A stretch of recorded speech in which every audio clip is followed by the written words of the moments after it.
Hello student, welcome back to my channel. बच्चे आज मैं नेक्स्ट लेक्चर के साथ आपके पास ट्रिग्नोमेट्री को लेके आई हूँ। इसमें बच्चे नेक्स्ट एक्सरसाइज में जिसमें कि आपका ट्रिग्नोमेट्री टेबल यूज़ होता है, वैल्यू ऑफ थीटा यूज़ होते हैं, वो क्वेश्चन करवाने वाली हूँ मैं। एक वीडियो में पहले बना चुकी हूँ जिसमें मैंने बहुत अच्छे से समझाया है कि आपको टेबल क्रैम करने की ज़रूरत नहीं पड़ेगी। आपको उसको बनाने का तरीका सीख लेना है। फिर आप चाहे एग्ज़ाम में करो चाहे टेस्ट में करो, आप 2 मिनट दे के उसको पहले फटाफट से बना लीजिए। उसके बाद आप सारी वैल्यू सही से पुट कर सकते हो क्वेश्चन में। ओके बच्चे, तो अगर आपने वो वीडियो नहीं देखी है तो मेरे चैनल पे जाके आप उस वीडियो को देख सकते हो जिसमें मैंने आपको वो टेबल बनाना सिखाया है। आज मैं इस वीडियो में आपको क्वेश्चन कैसे करने हैं उसके बेस पे वो बताने वाली हूँ। तो बच्चे ध्यान से देखना कैसे है। मैंने एक क्वेश्चन ले लिया आपके एक्सरसाइज से, 2 tan square 45 plus cos square 30 minus sine square 60। तो बच्चे वेरी इजी क्वेश्चन है। इसमें आपको क्या करना है, स्टार्टिंग में ही वैल्यूज पुट करनी है, फिर जस्ट आपके कैलकुलेशन है उसको सॉल्व करना है, एलसीएम वगैरह जो भी कुछ फाइंड आउट करना होगा वो आप कर सकते हो। कैसे करोगे, 2 tan स्क्वायर 45। तो बच्चे आपको tan 45 की वैल्यू पता होनी चाहिए। tan 45 की वैल्यू होती है 1, तो ये बन गया बच्चे 1 स्क्वायर प्लस कॉस के 30। कॉस 30 की वैल्यू आपको पता होनी चाहिए। कॉस 30 की वैल्यू होती है बच्चे √3/2 होल स्क्वायर आ गया, minus sine square 60। Sine square 60 की वैल्यू भी आपकी √3/2 होल स्क्वायर होगी बच्चे। कॉस 30 और साइन 60 की सेम वैल्यू होती है, ऐसे ही कॉस 60 और साइन 30 की भी सेम वैल्यू होगी। ओके बच्चे, अब देखो, आप ये देखिए ये बिल्कुल सेम वैल्यू आ चुकी है, तो आप इसको डायरेक्ट बिना सॉल्व किए कट कर सकते हो और आपके पास सिंपली वैल्यू आ जाती है 2। तो बच्चे आपका आंसर आ गया आपका 2। देखो इस तरीके से आप बहुत ही सिंपल तरीके से उनको सॉल्व कर सकते हो। ये तो बच्चे छोटा सा क्वेश्चन था। नेक्स्ट क्वेश्चन मैं ले रही हूँ जिसकी कैलकुलेशन थोड़ी आपको बड़ी लगेगी। वो क्या है क्वेश्चन, देखिए क्वेश्चन नंबर 2। क्वेश्चन नंबर 2 ले रही हूँ मैं। cos 45 degree upon सीकेंड 30 plus cosecant 30। बच्चे cos 45 upon सीकेंड 30 plus cosecant 30। Okay, इसमें अगेन आपको क्या करना है, आप स्टार्टिंग में ही वैल्यू पुट करनी है बच्चे। cos 45 की वैल्यू होती है 1/√2। ओके, नाउ सीकेंड 30 की वैल्यू है आपके पास बच्चे 2/√3 एंड कॉसिकेंड 30। जैसे कि कॉस और साइन में रिलेशन होता है ना, ऐसे ही सीकेंड और कोसिकेंड में भी रिलेशन होता है आपका। तो आपकी कॉसिकेंड 30 की वैल्यू बनती है बच्चा 2। ठीक है, cos 45 की 1/√2 और cosecant 30 की आगे 2/√3 एंड cosecant 30 की आगे 2। अब बच्चे जस्ट आपको इसको कैलकुलेट करना है। कैलकुलेट कैसे करोगे, आप क्या देख रहे हो, ऊपर तो सिंगल वैल्यू है लेकिन नीचे ऐसे 2 प्लस जो फ्रैक्शन है आपके वो प्लस में है। तो आप इसे क्या करिए, ऊपर एज इट इज रखो, नीचे आपने क्या करना है, एलसीएम ले लेना है। एलसीएम कितना आ गया, इसके नीचे 1 लगा लो, चाहे 3 एलसीएम आ गया तो यहाँ क्या आ जाएगा 2 + 2√3। ओके, अब ये इसको ऐड तो कर नहीं सकते लेकिन ऐसे ये 4 वैल्यूज बन गई, जस्ट लाइक A/B/C/D। आपको मैंने बता रखा है कि इसे कैसे अरेंज करते हैं।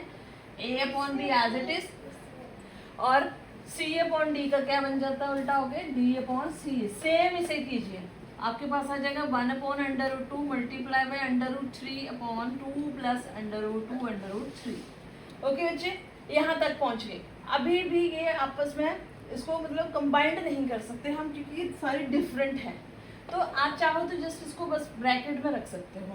ओके बच्चे, अब एक और मैंने आपको बार बार बात बताई है कि जब भी स्क्वायर रूट आपका डिनोमिनेटर में आए तो बच्चे उसको आपको रेशनलाइज करना पड़ता है सिंपल बनाने के लिए। तो बच्चे आपने वही करना है। अब यहाँ पे देखिए स्क्वायर रूट 2 जगह है, एक है 2/√3 और एक है √2। तो √2 को तो चाहे करो चाहे ना करो आपका चल जाएगा, लेकिन इसको करना, अगर सिंगल होता फिर जरूरी था, लेकिन इधर करना जरूरी है। और इसका जो प्लस या माइनस में होता है उसे मैंने बता रखा है, रेशनलाइज करते वक्त सेम वैल्यू आती है बट ऑपोजिट साइन। यहाँ प्लस है तो माइनस आ जाएगा।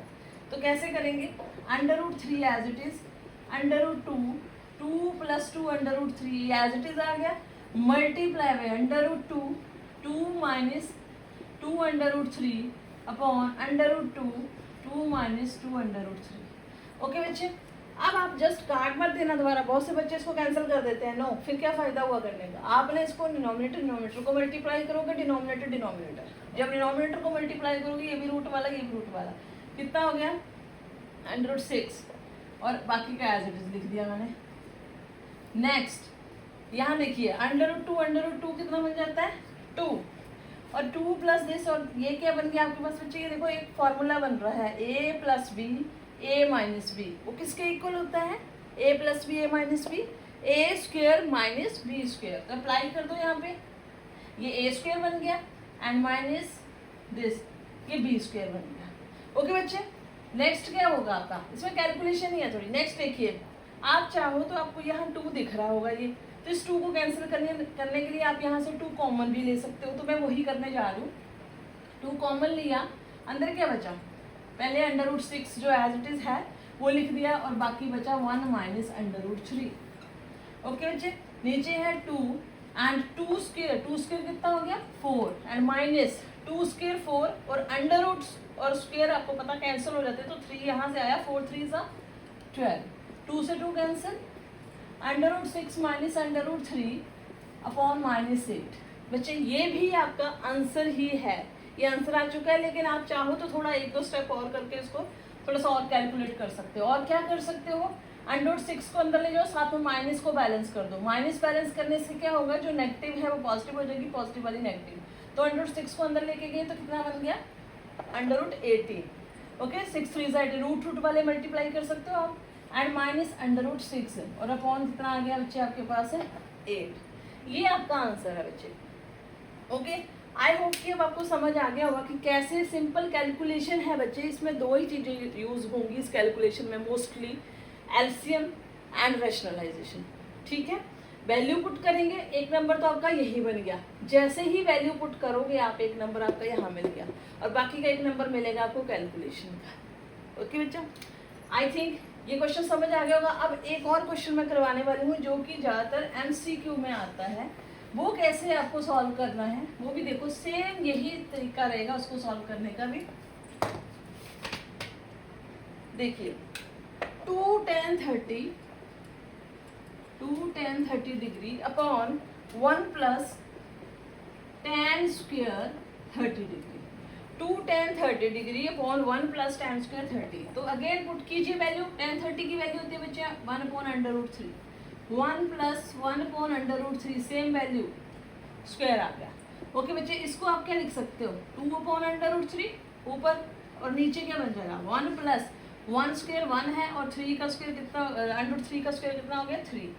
अब आपके पास 4 वैल्यूज है, लेकिन उससे पहले आप यहाँ देखो एलसीएम लेना पड़ेगा आपको। एलसीएम लीजिए,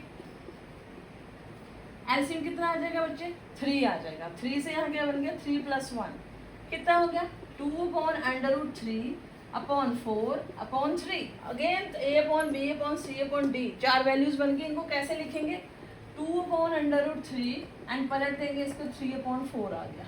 अब कुछ कट रहा है तो काट दीजिए, कितना आ गया 3/2√3। अब मैंने क्या बोला कि जैसे रूट आएगा डिनोमिनेटर में आप उसको रेशनलाइज करोगे।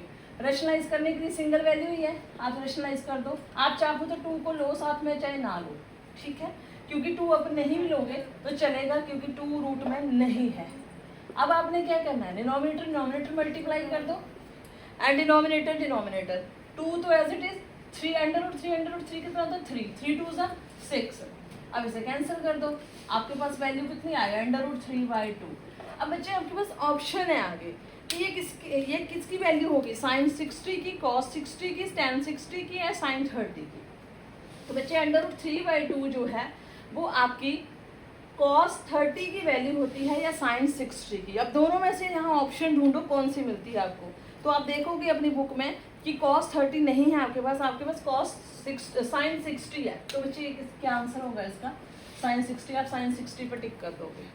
ओके बच्चे, आई थिंक अब आपको सारे क्वेश्चन, किसी भी टाइप का क्वेश्चन होगा वो क्लियर हो गया होगा। आप इसकी और प्रैक्टिस करना, अगर किसी क्वेश्चन में प्रॉब्लम आएगी तो मुझसे शेयर करना, कमेंट करना, मैं आपको उस क्वेश्चन का आंसर प्रोवाइड कर दूंगी, ठीक है। बाकी ये वीडियो को ध्यान से देख के समझना क्या किया है मैंने। Okay, thank you.